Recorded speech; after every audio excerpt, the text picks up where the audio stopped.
Shalom. Hello again. Well, here is a series of programs on one of my personal favorite subjects, the temple. You know, it all began back on Mount Sinai. God is talking to Moses in Exodus 25. He tells him to have the children of Israel gather materials out there in the wilderness and let them, he says in verse 8, make me a sanctuary that I might dwell among my people. And so that is the idea of the tabernacle and the later temples, that God would have a house on the earth. God obviously lives in heaven, but he wanted to arrange to have a house on the earth, and the tabernacle that they built out in the wilderness was the first one, and then there were temples later on Mount Moriah in Jerusalem. Now we have to appreciate that this concept is very old. The Exodus was 4,500 years before, well, it was 1500 BC, and to now is 3,500 years and a 1,000-year kingdom to come, with God's final temple in is 1,000 more years. So in biblical terms, the idea of God having a house on the earth to dwell among his people is 4,500 years old. Actually, if you count from when he asked Abraham to go to Mount Moriah and offer Isaac in sacrifice, that identified the Temple Mount to the Israelites originally. It's a 5,000-year-long story. From when Abraham offered Isaac to the end of the kingdom is 5,000 years. And all that time it was God's house on the earth. When it stood, it destroyed and built up again, and we'll explain all that. It was more than just his house. It was a place for men to meet God. In Hebrew, an ohel moed, as the scripture says. The tabernacle was a tent of meeting. And what did they meet about? Men to offer their sacrifices and atone for their sins, to send their high priest into the Holy of Holies, the Kodesh HaKodeshim, on Yom Kippur, the Day of Atonement, to atone for the national sins of Israel. Well, there will be 6 programs in this series with new footage from Israel, including, by the way, footage of artifacts being prepared now to be used in the third temple, the tribulation temple, in our own future. I'll be talking about that as we go along. We'll also have some footage from our past 10 years of programs, footage that our viewers have loved. Well, you'll see me in the high priest costume. You'll see moments of very interesting teaching. Dr. Tom McCall will join us as a guest on the series, and Ian Stern, a temple archaeologist from Israel, will be on here too. We'll have footage of him over there. Now, our temple story begins with Abraham in 2000 BC. God called him to Canaan from far off Ur, and it was far off. Ur is way over here. This is Canaan, or modern Israel.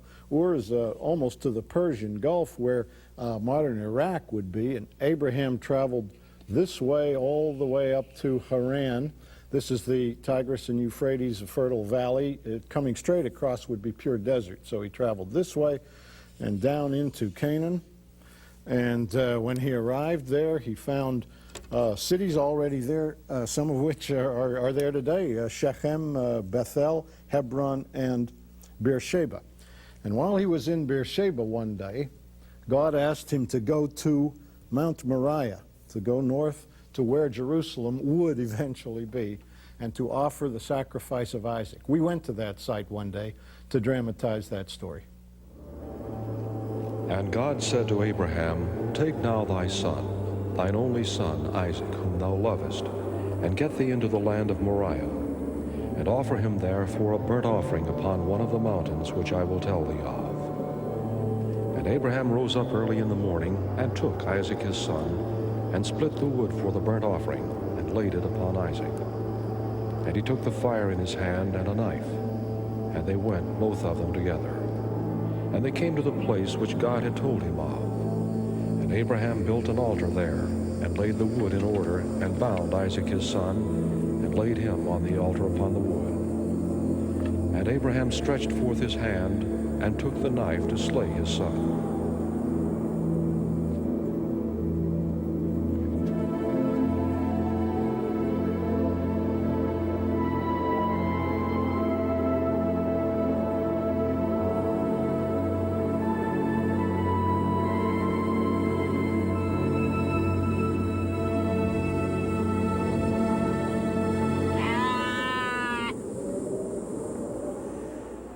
Abraham didn't have to use this knife. some 4,000 years ago here on Mount Moriah, God provided a substitute, a ram caught in the thicket by its horn.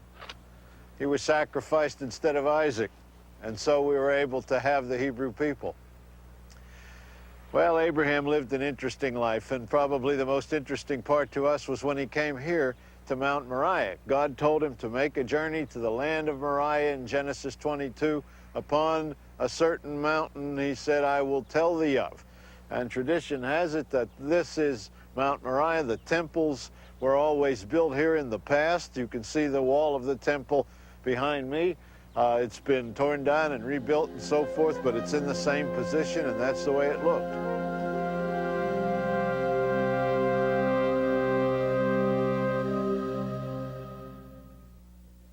Now, we should realize, of course, that Moriah, that mountain, was God's specific choice.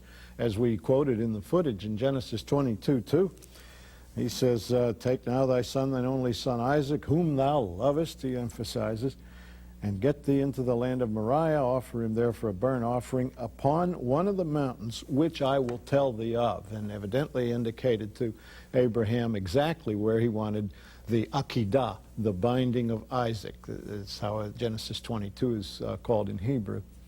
And that is at the same site as the later temples will be. When Solomon constructed his temple, we can look in 2 Chronicles 3:1. Then Solomon began to build the house of the Lord at Jerusalem in Mount Moriah. So, of course, Solomon knew the story of Abraham and intended to place it where traditionally Abraham had offered Isaac in sacrifice. That was 1,000 years before, of course. Solomon built the temple really about 960 BC. It's a feature of the Old Covenant that men had to go and meet God where he was, like Abraham traveling to Mount Moriah from where he was in Beersheba to meet with God. In the New Covenant, in the Messiah, God came down to meet men, and the Messiah walked all over the place. He didn't just stay in Jerusalem and have men come to him. So that's an interesting difference. Temple worship and its sacrifices stopped then after Messiah. A generation after Jesus in 70 AD, the temple is destroyed, and throughout this whole age of faith, there is no temple or sacrifices, implying that that Jesus indeed was the final sacrifice, and that is the end of sacrifices. But after the church goes in the rapture, in the coming tribulation period, the temple will be rebuilt. Sacrifices will resume. So, and we'll be covering that in our programs coming up. God's sacrifice was also on Mount Moriah. When God sent his only son, Jesus, he was sacrificed at Calvary. Calvary is a little rock, really, part of the peak of Moriah in Jerusalem. So he did what he'd asked Abraham to do, but Abraham's was just a test. God really did it. Now, where was this mountain exactly from Abraham's perspective? Well, in Genesis 22:4, it says, then on the third day, Abraham lifted up his eyes and saw the place afar off. So he journeyed from the south. We can look at it on the map. He was down here at Beersheba. He traveled evidently through Hebron and up here to Mount Moriah, which is Jerusalem. Jerusalem isn't on this map because it didn't exist yet until the time of David, but that is where Abraham traveled to meet God. The name of the mountain makes reference to Mountain of Myrrh, and there is a reference to it, Song of Solomon 4:6, until the day break and the shadows flee away, I will get me to the Mountain of Myrrh and to the hill of frankincense. That Mountain of Myrrh is the translation in the Talmud of Moriah. Now, God didn't pick a big mountain. It wasn't Mount Everest that he wanted for his residence on earth, or even the Mount of Olives, which is to the east of Mount Moriah and taller. When we take our tours to Israel, the pilgrims stand on Mount Moriah and look down, or on the Mount of Olives, and look down at the temple site on Mount Moriah. That may have been part of God's plan. It's, of course, a most thrilling moment. But before Mount Moriah, there was a portable temple, a tent that they carried, the Tabernacle. It was made at Mount Sinai and carried for 40 years, and have a map to demonstrate the Exodus. They came out of Egypt. somewhere here, the children of Israel in the Exodus, and they didn't go straight across to Canaan because God wanted to meet them at Mount Sinai. So they went this way down to Sinai. Here Moses received God's instructions, and they built the tabernacle according to the instructions in Exodus 25 to 30, and they carried it for 40 years. They carried it to Eilat, and they carried it from there to Kadesh Barnea, where they estimated whether they could take the promised land. They could not, they estimated. They took it back to Eilat. They carried it finally through Edom and Moab, Mount Nebo, where Moses died and God buried him, and finally into the promised land at Jericho. And they put the tabernacle at Shiloh, 15 miles or so north of Jerusalem. There it stood through the time of the judges, and it was God's house on earth. We had Dr. Tom McCall and a good tabernacle model on a past show. You'll see me in the footage in a Levite's costume. Let's go to that now. Now, this was a very interesting building. It had 2 rooms in it. The first was about twice the size of the second. The first was called the Kadosh, which means the holy place.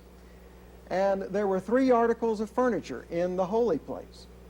There was the 7-branch lampstand called the menorah, the light holder. It was the eternal light within the room. And this menorah provided the light within the room.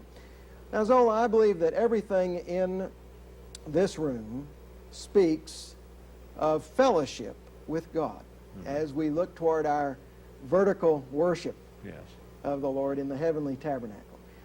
The Apostle John told us if we walk in the light, as he is in the light, we have fellowship one with another. And what did Christ say about himself? I am the light of the world. So the menorah is a beautiful type of Christ, the light of the world. He gives us light for time and eternity, and he allows us, by walking in his fellowship, to walk in his light. It's a beautiful picture of fellowship with God. Yes.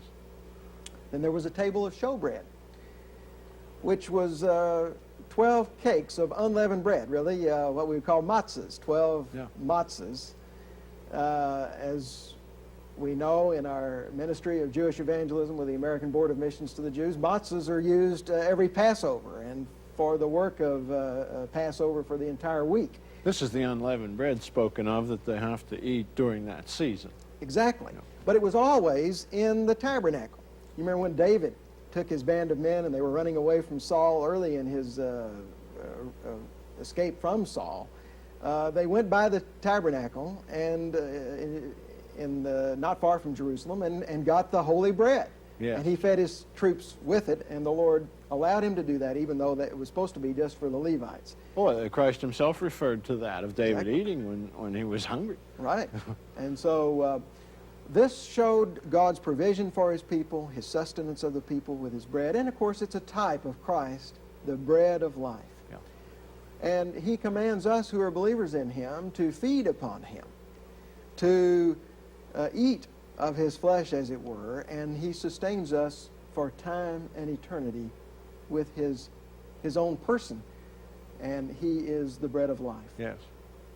Then there was the golden altar of incense, and the priest would come in at regular sessions. We read in the New Testament of Zechariah, you know, he had his appointed time. They spread it around and rotated the responsibility, and the priest would come in and put hot coals on the altar of incense, and then a particular type of special incense.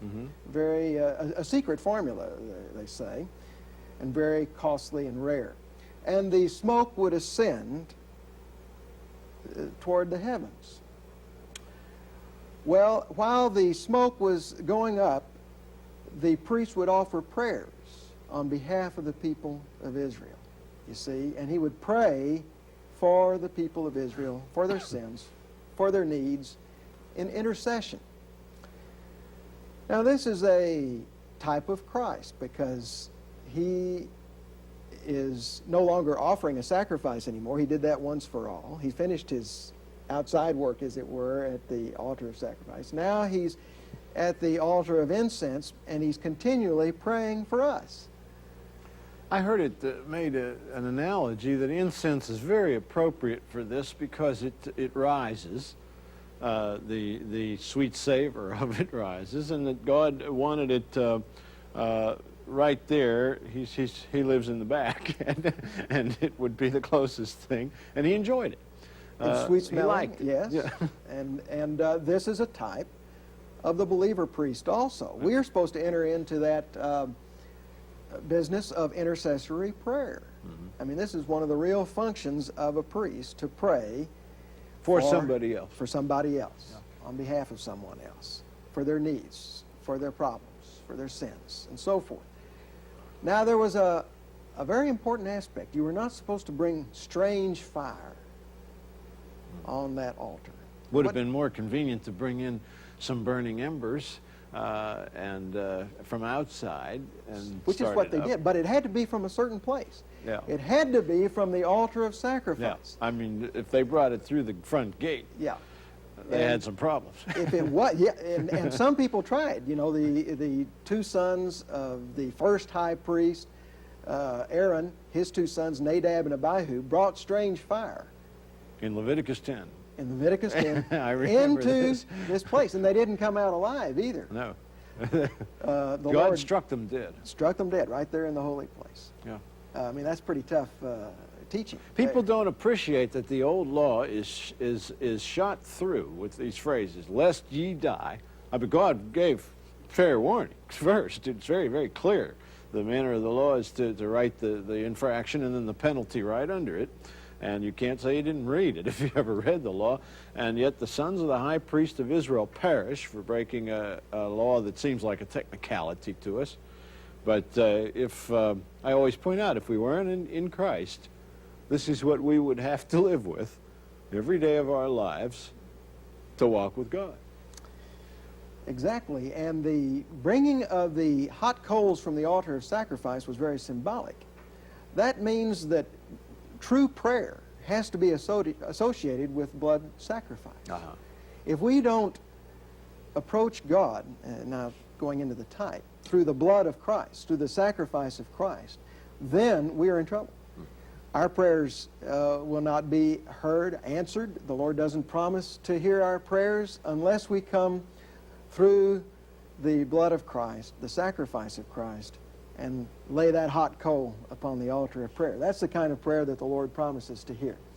Well, all of this speaks of fellowship with God.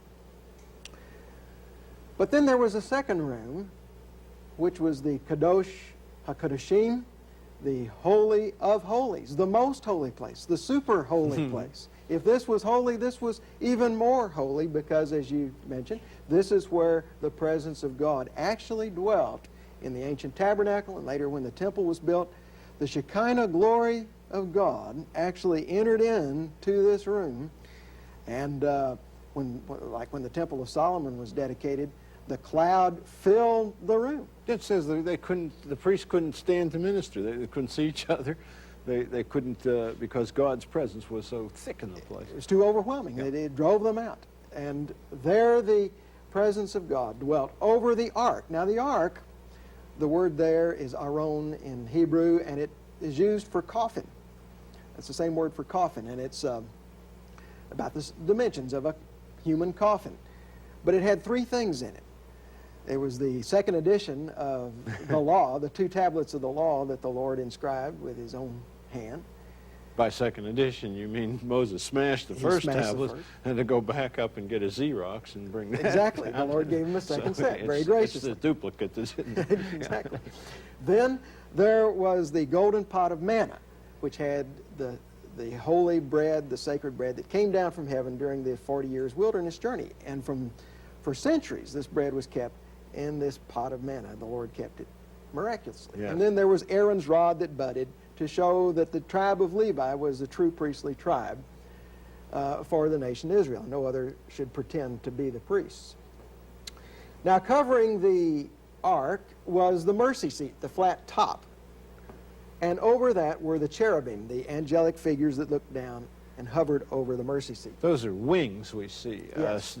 protruding up and belong to the angels there guarding it. And by the way, as the builder of this model, Mr. Demme pointed out, this is actually turned sideways so that we can see it better, Yeah. but actually it was turned the other way in the process of worship. Now, separating the two rooms was this veil, which came all the way across in the original version. And nobody could go into the most holy place except for one day and one person. That was the high priest of Israel on the Day of Atonement. And They couldn't normally even see. If they were out here working in the holy place with the bread or the light, you couldn't see into God's apartment. exactly.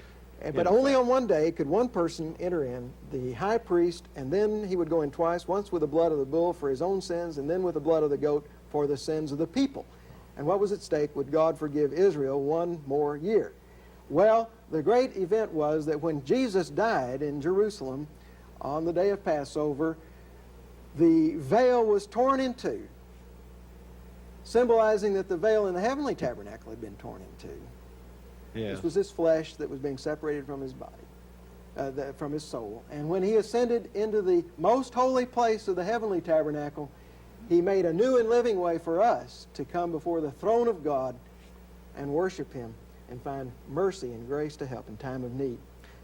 So now, in effect, there was a free and open way to God. Now we can in the old days, you certainly didn't go stumbling into the Holy of Holies. Only the high priest on the Day of Atonement. But now, every one of us on every day has can come free boldly access. to the throne of grace because of Christ's sacrifice. And that is pretty much, Zola, the meaning of the tabernacle for us today. The tabernacle, such a fascinating teaching. Tom covered the interior of it, and the exterior features are also very important. I have a picture of it here as it sat in the camp in the wilderness. And as you can see, there is an entranceway. This is the door. You could not enter anywhere along the sides. They were fixed down with thongs and tent posts, but symbolically you couldn't enter the sides because they're pure white. The door is sewn with colors, blue, purple, and scarlet, which are the colors of Messiah. Blue for heaven, purple for his royal robes, scarlet, the color of blood, for his sacrifice. But white linen is symbolic of pure righteousness. It's defined in the Scriptures. If you look in Revelation 19:7 and 8, it says, let us be glad and rejoice and give honor to him, for the marriage of the Lamb is come, and his wife hath made herself ready. And unto her was granted that she should be arrayed in fine linen, clean and white.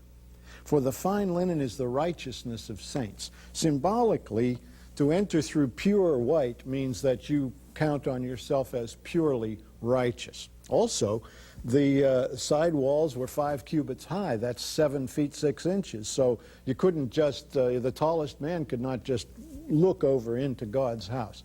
So you couldn't pass through and you couldn't look in. The only entrance was by the door of Messiah. And Jesus referred to that in a fascinating way one day. In John 10:9, he said this, I am the door. By me, if any man enter in, he shall be saved, and shall go in and out and find pasture. Pasture because he is a shepherd, we are the sheep. So the proper entrance to God's presence was through the door, through Messiah, and then you came to the brazen altar, a type of the cross, the symbol of the cross, the thing on which the sacrifice is made. God said in Leviticus 17:11, I have given you the blood for remission of sins, and indeed the blood was sprinkled on the altar. In this case, a picture is worth 1,000 words, and I have a representation of the action around the altar. Fire was going, animals were cut up, their blood sprinkled. You can see the Levites' costumes that they're wearing. It was not really pretty and not meant to be. Sin is not pretty. It was a demonstration of what man had committed before God. The altar itself is made out of wood plated with brass. Wood is man in the tabernacle. Brass is judgment. It represents a man judged, as in Jesus dying for all men's sins. Next in the tabernacle was a laver of water, a bowl made out of the women's mirrors. The priests washed their hands before they passed between the altar and the interior room, And the bronze of the altar, it's an interesting story, was made from the mirrors that the women carried in the desert, polished brass, bronze, reflective, and they gave their mirrors to make this thing. Now, it's not baptism that we're talking about here, the original immersion, but the cleansing of worldly soil off our hands before we approach God. There's so much to say, and I can't get it into a television program. So please send for it at the Post Office Box 12268, Dallas, Texas 75225, and Shalom Yerushalayim. Pray for the peace of Jerusalem.